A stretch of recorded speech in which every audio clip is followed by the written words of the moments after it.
Pakistan army سے سیاسی مداخلت کی توقع کی گئی جو کہ آئین پاکستان کے خلاف ہے۔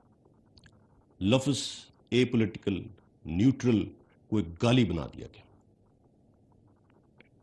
اس تمام جھوٹے بیانیے اور گمراہ کن پروپیگنڈے کے باوجود ادارے نے اور خاص طور پر آرمی چیف نے نہایت ریسٹرینٹ اور تحمل کا مظاہرہ کیا۔ ہم نے ہر ممکن کوشش کی کہ سیاستدان آپس میں بیٹھ کر خود قومی مسائل کو حل کریں، لیکن ایسا ممکن نہ ہو سکا۔ یہاں تک کہا گیا کہ سائفر کو چھپایا گیا۔ تو پھر سوال یہ ہے کہ فارن آفس جو سائفر پروسیس کر رہا تھا، کیا اس نے اسے چھپایا تھا؟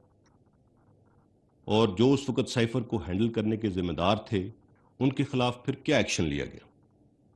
اور اگر نہیں لیا گیا کوئی ایکشن ان کے خلاف، تو کیوں نہیں لیا گیا؟ اور ان کے نام کیوں نہیں لیے جاتے؟ لفظوں کے ہیر پھیر، گمراہ کن اور جھوٹی خبریں پھیلا کر اداروں اور ان کی لیڈرشپ کو غدار ٹھہرا کر کٹہرے میں کھڑا کر دیا۔